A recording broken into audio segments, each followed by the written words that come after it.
नमस्कार दोस्तों, ocean network में आपका स्वागत है। मैं हूं ओमकार चौधरी। तो पंजाब में जो बवाल चल रहा है, शंभू बॉर्डर पर, खनौरी बॉर्डर पर, जगजीत सिंह डल्लेवाल आमरण अनशन पर बैठे हुए हैं। केंद्र सरकार की तरफ से प्रतिनिधि जा रहे हैं, सुप्रीम कोर्ट के भी दिशा निर्देश आ रहे हैं। अभी 101 किसानों के 3 जत्थे बॉर्डर पार करने के लिए बेचैन थे, उनको रोका गया। एक मार पूरा ड्रामा चल रहा है और जब इनकी मांगों पर एक नजर दौड़ाते हैं तो कुछ ऐसा हमें उसमें दिखता नहीं है कि जिसके लिए वो फरवरी से लेकर के अब दिसंबर आ गया है, शंभू बॉर्डर पर डेरा तंबू डाल करके उसमें डटे हुए हैं, पड़े हुए हैं। अब बहुत सारे लोगों की अलग अलग राय है। कुछ लोगों का कहना है कि वो अगर अपनी मांगों को लेकर के दिल्ली आना चाहते हैं तो साहब उनको आने दिए देना चाहिए था। लेकिन जो पुराना अनुभव है वो 13 महीने वाला, करीब 3.5-4 साल पहले, तो वो भी हमारे सबके सामने है। उसमें क्या हुआ था, 3 कृषि कानून वापस भी ले लिए गए। उसको लेकर के भी सवाल खड़े हुए थे कि क्यों ले लिए गए, क्यों इनके दबाव में आई नरेंद्र मोदी सरकार। उन कानूनों में ऐसा क्या था कि उनको वापस ले लिया गया, और क्या संसद में बने कानूनों का फैसला अब सड़क पर होगा और इस तरह की जो भीड़ जुटाई जाती है उसके द्वारा संसद के बने कानूनों को इस तरह निरस्त कर दिया जाएगा। बहुत सारे सवाल खड़े हो रहे हैं और सबसे अहम सवाल तो ये खड़ा हो रहा है कि ये कहते हैं कि साहब 20 से अधिक फसलों की एमएसपी की कानूनी गारंटी दी जाए। क्या यह प्रैक्टिकली संभव है? क्या इसे लागू किया जा सकता है? और अगर इसको लागू करने की कोशिश भी की जाए तो उसके परिणाम क्या होंगे या दुष्परिणाम क्या होंगे? और अब से पहले की सरकारों ने इस पर ध्यान क्यों नहीं दिया या उन पर ये प्रेशर बिल्डअप क्यों नहीं किया इन किसान संगठनों ने? और इससे भी बड़ा सवाल कि ये पंजाब के ही किसानों को एमएसपी की कानूनी गारंटी क्यों चाहिए? क्या इस पूरे देश में और कहीं किसान जाति नहीं है? उनकी समस्याएं नहीं हैं क्या? वो तो इस आंदोलन में शामिल नहीं हो रहे हैं, बल्कि बाकी का तो छोड़ दीजिए, इस बार तो हरियाणा के किसान भी इनके साथ नहीं है। तो मेरे साथ बहुत ही खास मेहमान जुड़ रहे हैं, कानूनी मामलों के भी जानकार हैं, खेती किसानी और जो इसके पीछे अगर कोई राजनीतिक हेतु है या कहीं दूर बैठी हुई ताकतें हैं जो भारत को और मोदी सरकार को डिस्टेबलाइज करना चाहती हैं, बदनाम करना चाहती हैं, उनके बारे में भी समझबूझ भी रखते हैं और उन पर नज़र भी रखते हैं। विजय सरदाना साहब के साथ जुड़ते हैं और इस चर्चा को आगे बढ़ाते हैं। विजय जी, बहुत स्वागत है आपका। नमस्कार। विजय जी, सबसे पहले तो हम यही जानना चाहेंगे कि ये तो सालाना एक इनका कार्यक्रम हो गया है, बल्कि कभी भी बैठ जाते हैं, किसी भी सड़क को रोक करके बैठ जाते हैं। कितने लोगों को तकलीफ हो रही है, शायद इससे भी इनका कोई लेना देना नहीं है।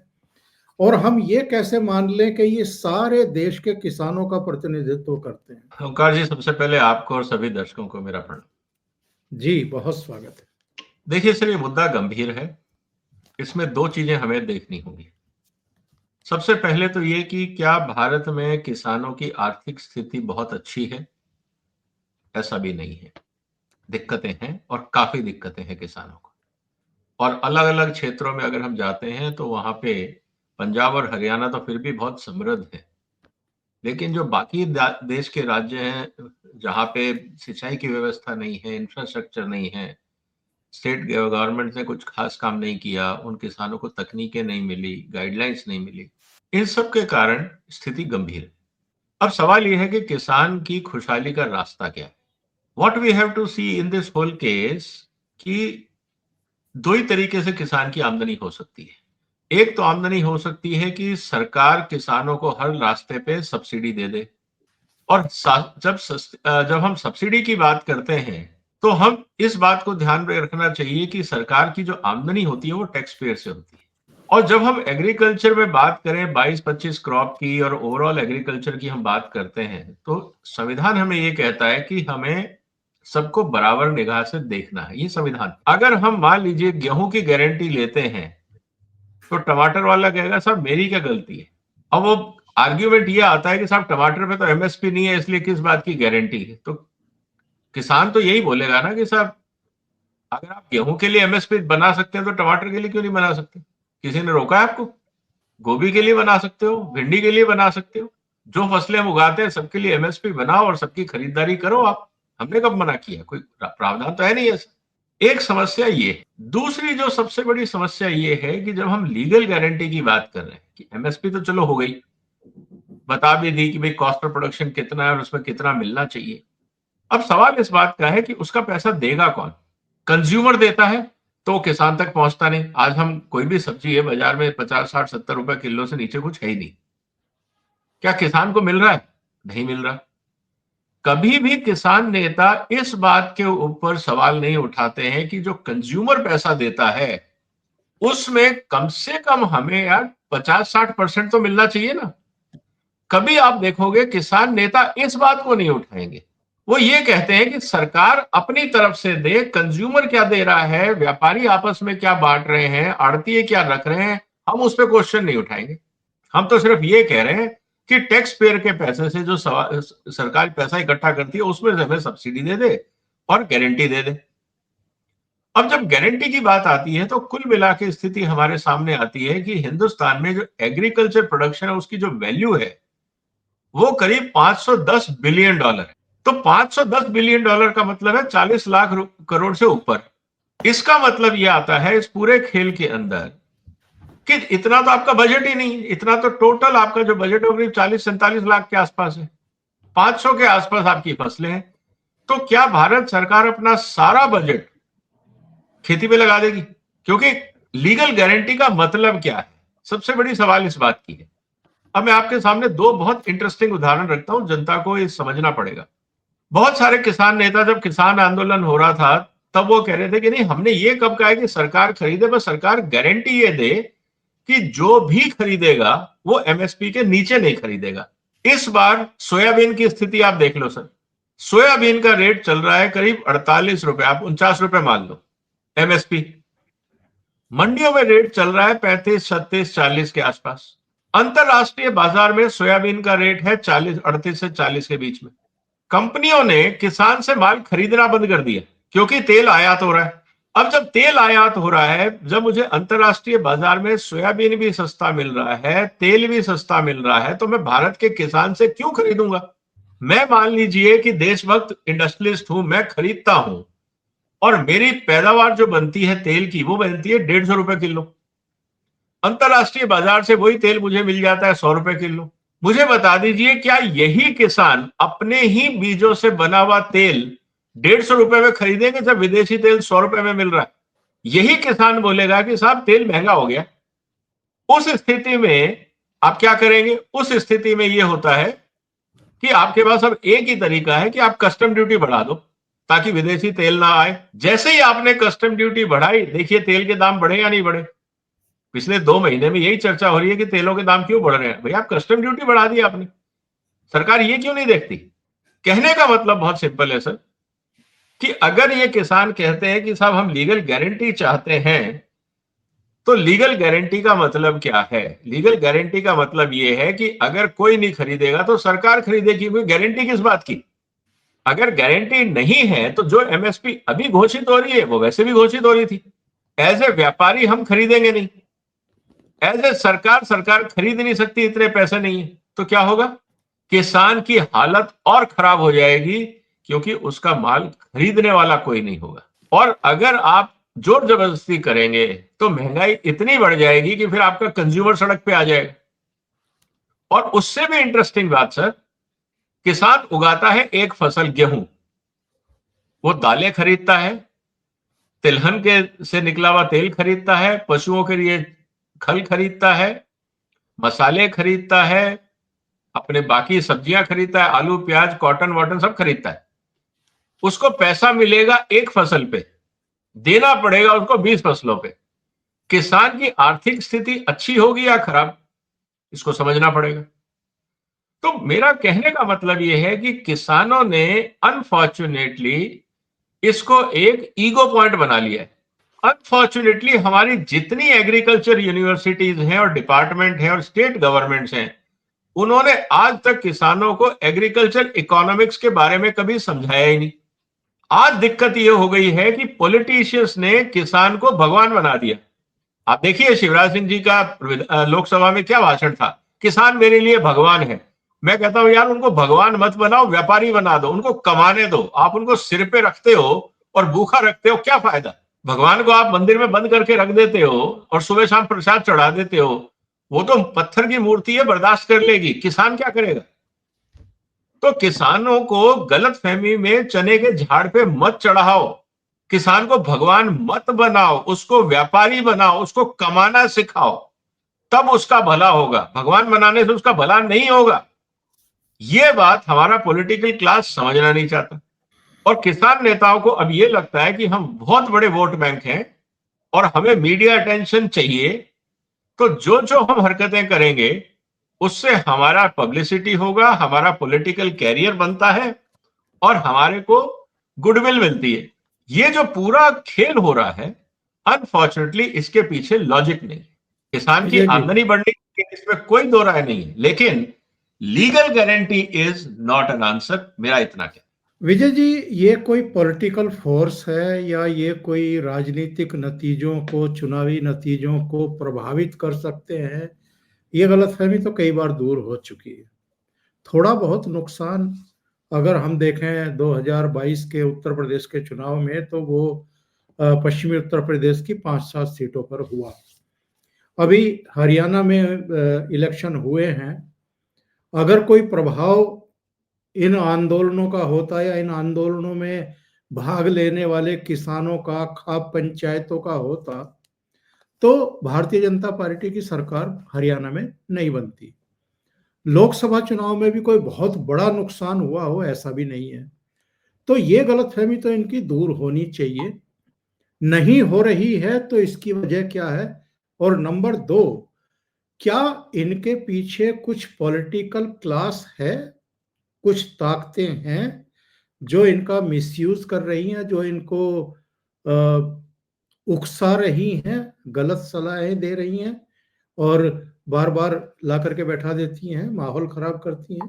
सर देखिए, किसान एक बहुत बड़ा वोट बैंक है और ये बात हर पॉलिटिकल पार्टी जानती है। इसीलिए वो ये चाहते हैं कि अगर किसान सत्तारूढ़ दल के साथ है तो उसको वहां से कैसे हटाया जाए ताकि ऑपोजिशन से जुड़े और उनको सत्ता मिले। ये सिर्फ इक्वेशन है, ये बैलेंसिंग एक्ट है। और हमने ये देखा कि किस तरह से यूपी का जब चुनाव हुए थे, जब लगा था कि भाई यूपी के अंदर चुनाव आने वाले हैं और मुश्किलें हैं, पंजाब में चुनाव होना था।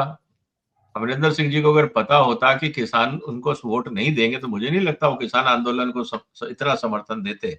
उन्होंने इस उम्मीद में समर्थन दे दिया था कि किसान मेरे से जुड़े रहेंगे और मैं सत्ता में वापस आ जाऊंगा। लेकिन वहां खेल कुछ और हो गया। यूपी में भी यही हुआ कि हमें लगा कि साहब मुश्किल हो जाएगी बीजेपी के लिए, तो उन्होंने कानून विड्रॉ कर लिए। कहने का मतलब बहुत सिंपल है सर, कि किसान अल्टीमेटली एक बहुत बड़ा वोट बैंक है। उसको उकसाने के लिए, बहकाने के लिए बहुत लोग हैं। हर आदमी अपना एजेंडा लेके खड़ा है। अब ये किसान, जो आम किसान है, जो गरीब किसान है, उस बेचारे तक तो ये खबर पहुंचती ही नहीं है। उसको तो ये कहा जाता है भाई किसानों की लड़ाई हो रही है, किसानों के लिए लड़ाई की जा रही है और ये 5 नेता है। लेकिन किसान, एक गरीब किसान जो बेचारा सुबह शाम अपनी मेहनत करता है, वो इस पॉलिटिक्स को नहीं समझता। आज भी इतने साल होने के बाद, 3 साल हो गए किसान आंदोलन को, किसान कृषि बिल को लेकर, मैं आज भी पूछता हूं लोगों से, यार एक लाइन तो बता दो जो किसान विरोधी है। आज उसकी कोई चर्चा नहीं कर रहा। इनफैक्ट जब मैं किसानों के बीच में जाता हूं, उनकी मीटिंग्स में जाता हूं, अलग अलग जगह घूमता हूं, किसान मेलाओं में जाता हूं, तो लोग कहते हैं सर ये किसान बिल तो अच्छा था, ये वापस क्यों नहीं आता है। मैंने कहा जब जरूरत थी तुम लोगों को खड़े होने की, तुम लोग खड़े नहीं हुए। जिन्होंने गिराना था उन्होंने गिरा दिया। अब सरकार कहेगी ठीक है यार, अब अपने हिसाब से करो, हमने तो कोशिश की थी, तुमने साथ नहीं दिया, अब हम क्या करें। कहने का मतलब ये है कि जो लोग विरोध करते हैं वो मुखर होते हैं, ज्यादा बोलते हैं, जो लोग समर्थन में होते हैं वो चुप रह जाते हैं। खेल यहां आके अटकता है। तो this is the whole issue sir, ये पॉलिटिक्स है। और हर इस खेल में हर आदमी अपनी अपनी गोटी अपने हिसाब से चल रहा है। अब ये बताइए विजय जी कि सरकार कर क्या सकती है इस पूरे मामले में? देखिए, रास्ते तो बहुत है। मैं 3-4 रास्ते बता देता हूं आपको सर, अगर किसान का हम वास्तव में भला चाहते हैं। तो मेरा ये कहना है सर कि सबसे पहले तो किसान की आमदनी कैसे बढ़े उसके बारे में हमें सोचना होगा। और वो सबसे बड़ी जो बात है वो ये है कि कंज्यूमर का पैसा किसान तक कैसे जाए। मेरा एक सुझाव ये है कि जितनी भी एपीएमसी मंडियां हैं वो किसान संस्थाओं के हवाले क्यों नहीं कर दी जाती। किसान अपना माल उगाए, वहां पे अपनी दुकान लगाए, जिसको माल लेना है वहां से ले, व्यापारी किसान से खरीदे डायरेक्ट मंडी में, वहां पे ऑक्शनिंग हो किसान के सामने और किसान ऑक्शनिंग कराए। अगर व्यापारी को माल चाहिए अपना उठाए, वहां पे आप 50 दुकानें प्राइवेट व्यापारियों को भी दे दो। जब ऑक्शनिंग होगा तो किसान को भी वही रेट मिलेगा जो प्राइवेट व्यापारी को मिलता है। तो किसान को बाजार से जोड़ने का मौका दो। अब किसान नेताओं से ये बात करो तो वो ये जिम्मेवारी लेने को इसलिए तैयार नहीं है, वो कहते हैं नहीं नहीं ये हम कैसे कर पाएंगे। अरे भाई, जब आप अमूल चला सकते हो, हमारे पास पैसे नहीं है, तो अमूल ने, किसान ने थोड़ी अमूल फैक्ट्री लगाई है, सरकार ने लगा के दी है। एपीएमसी मंडी सरकार लगा के दे रही है। आपको नहीं आता, मान लिया, आपके बच्चे तो सीख सकते हैं ना कि ऑक्शनिंग कैसे होती है। आप ये कहो कि हमें नहीं आता इसलिए दुनिया में कुछ नहीं हो सकता, तो आपको किसने कहा करने के लिए। आप अपना एफपीओ बनाओ, कोऑपरेटिव बनाओ, अपने बच्चों को शिक्षा में भेजो। आप ये डिमांड करो कि हर एग्रीकल्चर यूनिवर्सिटी में एग्रीकल्चर मार्केटिंग का कोर्स होना चाहिए और किसान के बच्चों को फ्री एजुकेशन होना चाहिए। मैं इस बात का समर्थन करता हूं। आज भी एग्रीकल्चर यूनिवर्सिटीज का सारा खर्चा स्टेट गवर्नमेंट और सेंट्रल गवर्नमेंट ही देती है ना। तो किसान के बच्चों को अगर मार्केटिंग सिखानी पड़ जाए कि कैसे ऑक्शनिंग करना है, ट्रेडिंग करना है, लॉजिस्टिक्स करना है, वेयर हाउसिंग करना है, दिक्कत क्या है। तो एक तो सीधी जिम्मेवारी ले, और जो बाजार में रेट मिले आप 10 की चीज 100 में बेचो ना, किसने मना किया आपको। किसान ये जिम्मेवारी लेने को, किसान नेता ये जिम्मेवारी लेने को तैयार नहीं है, क्योंकि फिर उनको राजनीति का मौका नहीं मिलेगा। अगर कंज्यूमर रेट कम दे रहा है तो दे रहा है, उनको फिर सोचना पड़ेगा। अभी उनको कुछ नहीं सोचना, उनका तो पूरा एजेंडा ये है कि हम कुछ ना सोचें और हम जो उगाएं सरकार उसको एमएसपी पे खरीदे, उसके बाद वो क्या करे हमें मतलब नहीं। पहली बात, अगर सरकार एमएसपी पे खरीदने की बात करती है तो क्या किसान नेता इस बात पे राजी होंगे कि फिर सरकार डिसाइड करेगी कि कौन सी फसल कितनी और कहां उगे। अगर मैं ये कह दूं कि पंजाब की आधी जमीन पे मुझे गेहूं नहीं चाहिए क्योंकि मेरी जरूरत नहीं है, तो क्या पंजाब का किसान मान लेगा? वो कहेगा नहीं जी, हम तो गेहूं उगाएंगे, आपको चाहिए या नहीं चाहिए बस आप खरीदने की गारंटी लो, और वो भी एमएसपी पे। आपको नहीं चाहिए उससे हमको क्या लेना देना, हमने तो उगा दिया ना। तो क्या इस तरह से काम होगा? और अगर किसानों को आप ये सुविधाएं देते हैं तो हिंदुस्तान में बहुत सारे ऐसे कुटीर उद्योग हैं, हथकरघा उद्योग हैं, वो भी कहेंगे साहब हमने क्या गुनाह किया। फिर तो हर आदमी कुछ भी उगाएगा और कहेगा एमएसपी दे दो, चाहे देश को चाहिए या नहीं चाहिए। तो सवाल इस बात का है कि क्या हम गवर्नमेंट ओरिएंटेड इकोनॉमी की तरफ जा रहे हैं, जो रशियन या कम्युनिस्ट इकोनॉमी हुआ करती थी, कि सरकार पूरे बाजार को कंट्रोल करेगी, ये बताएगी कि किसको क्या उगाना है, कितना उगाना है, किस रेट पे बिकेगा, कहां बिकेगा, कैसे रखा जाएगा, ये सारी जिम्मेवारी सरकार की। इसका मतलब यह है कि आपका जो संविधान में आपको फ्रीडम ऑफ बिजनेस दिया गया है, आपके पास वो अधिकार ही नहीं रहेगा। तो क्या ये डेमोक्रेटिक सिस्टम में पॉसिबल है? और अगर किसान चाहते हैं कि एमएसपी की गारंटी हो, तो फिर क्या किसान इस बात को तैयार है कि वो इस बात को भी माने कि फिर सरकार तय करेगी कि कौन सा किसान क्या उगाएगा, तभी हम पैसा दे पाएंगे। फिर तो सरकार एक हिसाब से कॉन्ट्रैक्ट फार्मिंग करेगी ना, तो आपको आपका वाजिब पैसा मिल जाएगा सरकार की तरफ से। अब सरकार को जो चीज नहीं चाहिए, सरकार कहेगी हम नहीं उगवाते आपसे, तो देश में क्या होगा?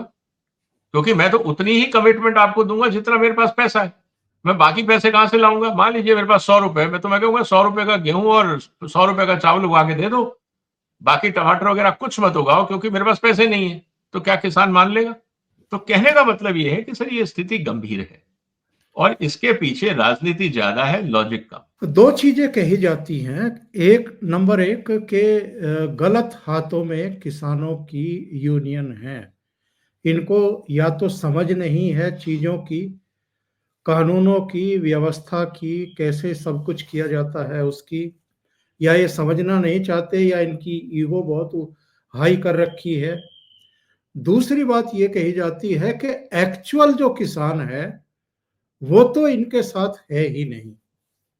ये जो लोग और भीड़ जुटाई जाती है, ये तो पैसे धेले दे करके भीड़ जुटा ली जाती है, और इनमें निठल्ले ज्यादा हैं जिनके पास खेती बाड़ी का काम नहीं है या जिनके पास कोई रोजगार नहीं है, वो अपना पड़े रहते हैं 13-13 महीने, 9-9 महीने।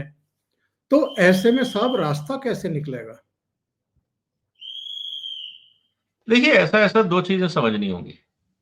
जितने लोग किसान के बैठे हैं, मैंने किसान के लोगों से, जब मैं पंजाब गया था पिछली बार, तो मैंने पूछा वहां के, भैया आप लोग जो इतना प्रदर्शन करते हो तो पीछे खेत कौन संभालता है? तो वहां कुछ किसान बैठे थे, उन्होंने बड़े अच्छी बात की। उसने कहा, साहब ऐसा है कि जितने लोग किसान आंदोलन में है ना, ज्यादातर बुजुर्ग हैं या वो लोग हैं जिनके घर में खेती संभालने के लिए कोई और है। अब एक घर में बुजुर्ग है, हुक्का पी रहे हैं, तो बेहतर है ना कि यार यहां पियो या बॉर्डर पे पियो, क्या फर्क पड़ता है?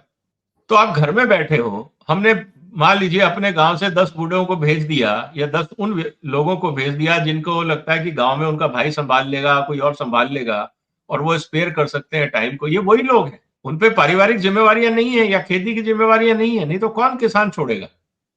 तो बहुत सारे लोगों ने तो हंसी मजाक में ही कहा कि साहब यहाँ घर में बैठ के बूढ़े वैसे ही तंग करते थे, अब खेत पे वहां बैठे हैं, बॉर्डर पे आराम से खा पी रहे हैं, मजे कर रहे हैं, हमें भी कोई दिक्कत नहीं है, उनको भी कोई दिक्कत नहीं, क्योंकि हमें पता है उनका ध्यान रखेंगे अच्छी तरह से लोग, क्योंकि उनको वहां पे उन लोगों को रखना, अगर उनको ध्यान नहीं रखेंगे तो ये लोग उठ के वापस आ जाएंगे। शाम को तो उनका सोमरस भी मिल जाता है। वो तो सर, जो जरूरतें हैं वो तो पूरी की जाएंगी, तभी तो लोग रुकेंगे ना सर। तो ये सब, इस बात को हमें समझना होगा सर।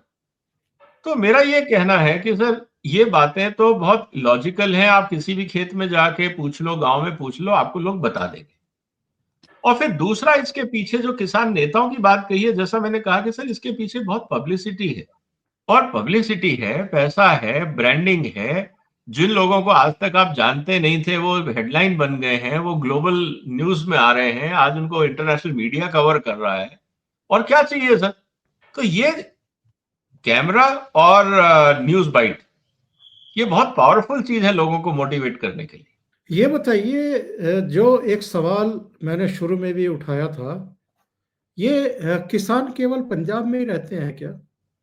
ये पंजाब वालों को ये ऊद क्यों छूट रही है कि बार बार ट्रैक्टर ट्रॉली लेकर के, पोक मशीनें लेकर के, बुलडोजर लेकर के, और बड़े भारी भरकम बख्तर बंद गाड़ियों का रूप स्वरूप दे करके ट्रैक्टर्स वगैरह को ऐसे दिल्ली की तरफ चलते हैं जैसे उनको चीन के बॉर्डर पर या पाकिस्तान के बॉर्डर पर कोई जंग लड़नी हो। ये सब क्या है? पंजाब से देखिए ही लोग क्यों आते हैं, बाकी राज्यों से क्यों नहीं आ रहे? देखिए, बाकी राज्यों के किसानों ने बाजार को समझा है। बाकी राज्यों के किसान पंजाब और हरियाणा के किसानों से ज्यादा समझदार हैं, इस बात को आपको मानना होगा। पंजाब और हरियाणा का किसान, और खासकर पंजाब का किसान, उसका एक ही रास्ता है, वो है एफसीआई। उसके अलावा उस किसान ने कभी कुछ किया ही नहीं। पंजाब में इतना गेहूं पैदा होता है, आप ये स्थिति लगा लीजिए कि पंजाब के अंदर व्हीट फ्लोर मिल नहीं लगती है। क्यों? लॉजिक क्या बोलता है इकोनॉमी का, कि जहां पे रॉ मटेरियल होता है, इन्वेस्टमेंट वहां जाता है। पंजाब में कितनी फ्लोर मिल्स लगी हैं? पंजाब में व्हीट पे कोई इन्वेस्टमेंट क्यों नहीं करना चाहता? इस बात को समझना होगा।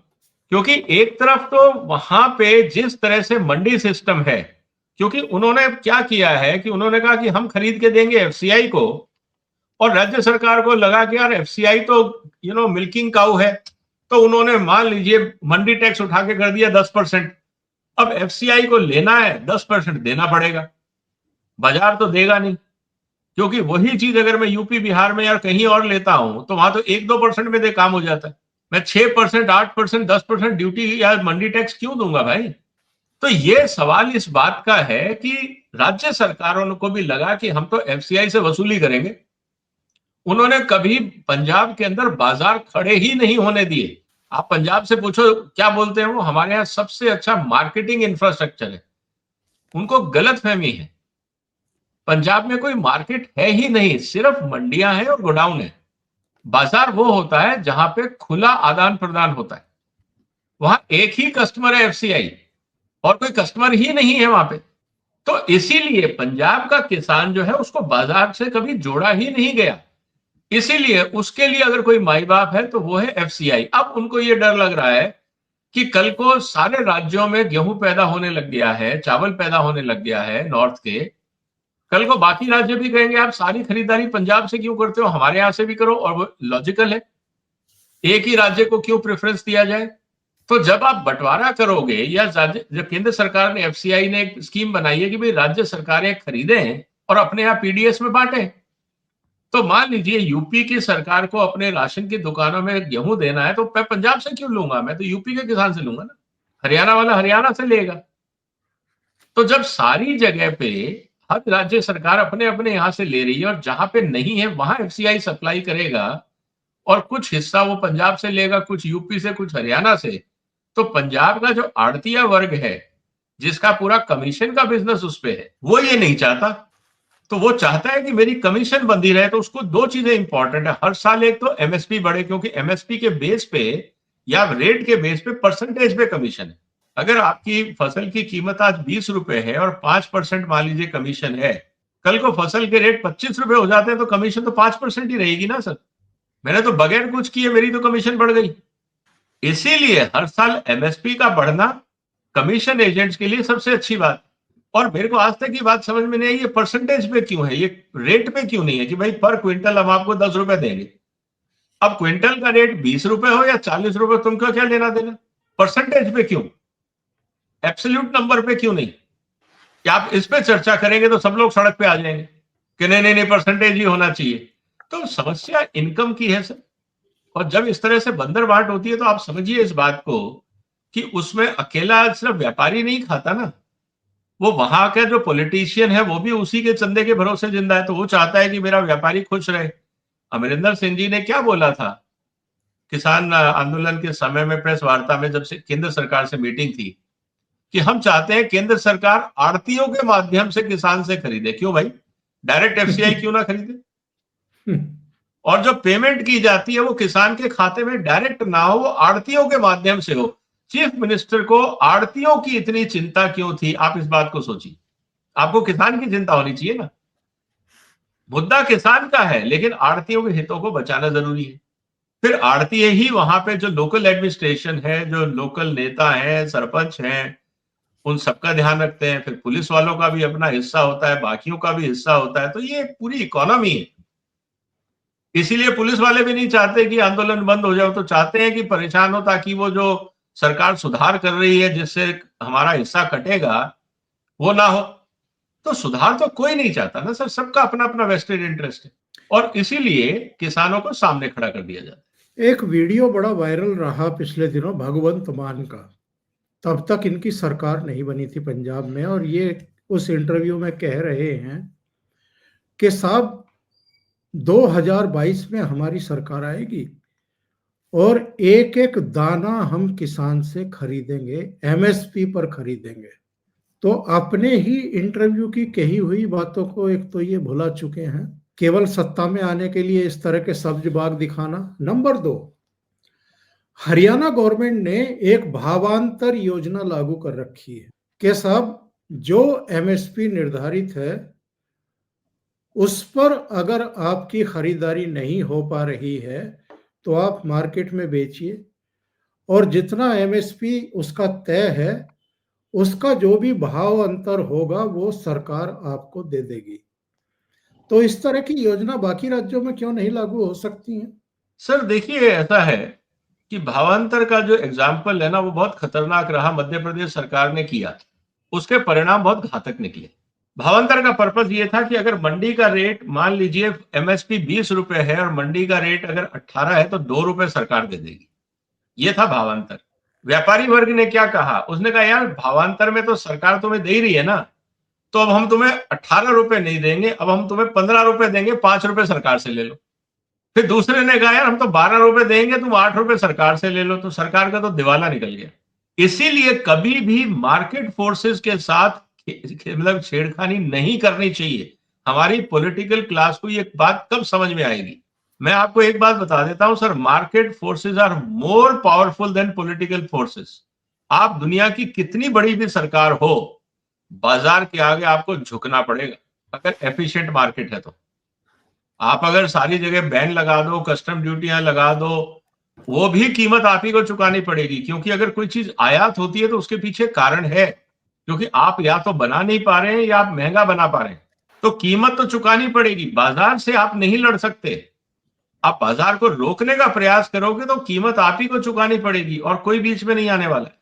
इसीलिए जब सरकार ने कहा कि हमें तिलहन के दाम बढ़ाने हैं, उन्होंने कस्टम ड्यूटी बढ़ा दी, तो क्या हुआ? तेलों के दाम बढ़ गए। जब तेलों के दाम बढ़ गए तो क्या इससे क्या किसान की खरीदारी बढ़ गई? ऐसा तो नहीं हुआ। आयात तो उतना का उतना है और उससे ज्यादा ही है, क्योंकि व्यापारी अपने हिसाब से देखता है, पॉलिटिशियन अपने हिसाब से देखता है, किसान अपने हिसाब से देखता है। जब तक उस कड़ी के अंदर तीनों का हित एक साथ नहीं जुड़ेगा, समस्या का समाधान नहीं होगा। अगर सरकार सिर्फ किसान किसान करती रहेगी और व्यापारिक हितों का ध्यान नहीं रखेगी, तो व्यापारी किसान से क्यों खरीदेगा? और अगर वो सिर्फ व्यापारी की बात करेगी और किसान पे ध्यान नहीं देगी, तो किसान फसल क्यों उगाएगा? और सरकार ये कहेगी कि नहीं, हम तो अपने टैक्स सिस्टम से या ड्यूटी सिस्टम से हम चीजें मैनेज कर लेंगे, तो फिर बाजार की जरूरत क्या है? तो जब तक आप सारे स्टेक होल्डर को समझोगे नहीं, उनको साथ लेके नहीं चलोगे, इकोनॉमी नहीं चलती है। और इसीलिए हमें जो रिफॉर्म्स की हम बात करते हैं, उसका पर्पस यही होता है कि हमें लॉजिकल होना चाहिए। आप इस तरफ इशारा कर रहे हैं कि जो कुछ हम पिछले कुछ सालों में देख रहे हैं, ये जगह जगह ये बाजार की ताकतों का खेल है, या इसके पीछे कुछ पॉलिटिकल फोर्सेस भी हैं? दोनों का मिला जुला खेल है। सर, दोनों का खेल होता है ना। देखिए, व्यापारी को पॉलिटिक्स से लेना देना नहीं है, उसका एक ही धंधा है कि उसको पैसा कमाना है, उसका प्रॉफिट होना चाहिए। ये उसका धर्म है, ये उसका सोशल कंट्रीब्यूशन है, ये उसका नेशन बिल्डिंग कंट्रीब्यूशन है। अगर व्यापारी प्रॉफिट नहीं कमाएगा तो आपको टैक्स कैसे देगा? रोजगार कैसे देगा? नई टेक्नोलॉजी में कैसे इन्वेस्ट करेगा? समाज में नए प्रोडक्ट कैसे आएंगे? अगर व्यापारी नहीं कमाएगा तो फिर आप मेरे से तनख्वाह मत मांगो, इंक्रीमेंट मांगो, मेरे से टैक्स मत मांगो। तो व्यापारी फिर उतना ही काम करेगा जितना उसको अपनी रसोई चलानी है। फिर देश खड्डे में जाए, उसको क्या लेना देना? मैं क्यों रिसर्च में पैसा लगाऊंगा? आज होता क्या है सर, जब आप एमएसपी लगातार बढ़ाते हो, एक इलॉजिकल लेवल पे आप एमएसपी को ले आते हो। मैंने उदाहरण दिया आपको सोयाबीन का, और आज हर फसल में ये हाल है। जब अंतरराष्ट्रीय बाजार में मेरे को चीज 38 रुपए में मिल रही है, मैं 48 रुपए क्यों दूं सर आपको? क्या खास बात है? यही बात है ना कि ये भाई भारत में पैदा हुआ है, तो भारत में इतना महंगा पैदा क्यों हो रहा है? सरकार को इस पे दिमाग लगाना चाहिए कि जब पूरी दुनिया में रेट 40 रुपए, तो हमारे यहाँ 50 क्यों है? सवाल ये है। इस पे मैंने एक एनालिसिस किया था। अगर हम भारत में, अभी जैसे प्रधानमंत्री जी ने, मेरे चैनल पे अगर दर्शक चाहे तो डिटेल्ड वीडियो है उसका, कि 6,000 रुपए क्विंटल की जब प्रधानमंत्री जी ने घोषणा की थी महाराष्ट्र चुनाव में, मैंने कहा इससे किसान बर्बाद हो जाएगा। आप चाहे उसको चुनावी वादा बोल के, ठीक है, वोट पॉइंट ऑफ व्यू से ठीक होगा, किसान बर्बाद हो जाएगा। 60 रुपए किलो का सोयाबीन का मतलब क्या है सर? उसमें से निकलता है 17%, 16 से 17% तेल। क्या रेट बैठेगा? उसका खामियाजा ये हुआ, हमने इतनी एमएसपी बढ़ा दी, आज हमारा जो सोयाबीन की खल होती थी, जो एक्सपोर्ट होती थी, उसका भट्टा बैठ गया। तेल के दाम बढ़ा नहीं पा रहे क्योंकि सस्ता आयातित तेल आ रहा है। और जैसे ही तेल के दाम बढ़ते हैं, सरकार की तरफ से डंडा आता है कि तेल के दाम मत बढ़ाओ। तो अगर मैं तेल के दाम नहीं बढ़ाऊंगा तो पैसा कहां से निकालूंगा? खल बेच के निकालूंगा। जब मैं खल बेचने जाता हूं तो अंतरराष्ट्रीय बाजार कहता है यार तुम तो बहुत महंगे, तुम्हारी खल चाहिए ही नहीं। तो ना मैं खल बेच पा रहा हूं, और ये वो फसल है जिसमें 87% खल है, मतलब 82% खल निकलता है। मतलब अगर मैं 10 ट्रक की बात करता हूं तो उसमें से 8, 8.5 ट्रक तो खल ही है। अगर मैं उसको नहीं बेचूंगा तो मेरी फैक्ट्री में कितना दिन चलाऊंगा? मेरे गोडाउन भर के खड़े हो जाएंगे, माल रखने की जगह नहीं होगी, तो मैं फैक्ट्री चलाऊंगा कैसे? तो सरकारें भी इस खेल को नहीं समझ रही है, वो सिर्फ शॉर्ट साइटेड देख रही है। और मैं हमेशा ये कहा है कि इसकी कीमत व्यापारी को फर्क नहीं पड़ेगा, वो नहीं उगाएगा, इंपोर्ट करके बेच लेगा। भाई यही है ना। मैं फैक्ट्री नहीं चला रहा, कोई बात नहीं, अपने मैं स्टाफ की छुट्टी कर दूंगा। तो बेरोजगारी कहां बढ़ी सर आपके देश में? टैक्स रेवेन्यू का नुकसान किसका हुआ? आपका हुआ। किसान का क्या हुआ? उसका माल नहीं बिका। कंज्यूमर को आयाते तेल मैंने लाके खिला दिया। तो नुकसान किस किस का हुआ? उन सब का हुआ जिन्होंने ये कहा था कि एमएसपी बढ़ाओ, पॉलिटिशियन और किसान नेता। उन दोनों का ही नुकसान होगा। व्यापारी का क्या है, कोई जरूरी है सोयाबीन चलाना, मैं नहीं खरीदता यार, मैं कोई और धंधा कर लूंगा। तो कहने का मतलब ये कि हमें समझना होगा कि व्यापार कैसे। विजय जी बहुत बहुत धन्यवाद, आप जुड़े, इतना समय निकाला आपने ओशियन नेटवर्क के लिए। और कुछ गूढ़ कौन थे इस पूरे मामले के, वो आपसे समझना जरूरी था। मुझे लगता है कि दर्शकों के लिए भी और जो किसान इस प्रोग्राम को देख रहे होंगे उनके लिए भी कुछ चीज़ें तो कम से कम साफ हो गई होंगी, कुछ चीज़ें तो समझ में आ गई होंगी कि असल खेल क्या चल रहा है। बहुत बहुत धन्यवाद आपका जुड़ने के लिए। Thank you so much. नमस्कार। नमस्कार सर, वंदे मातरम। वंदे मातरम।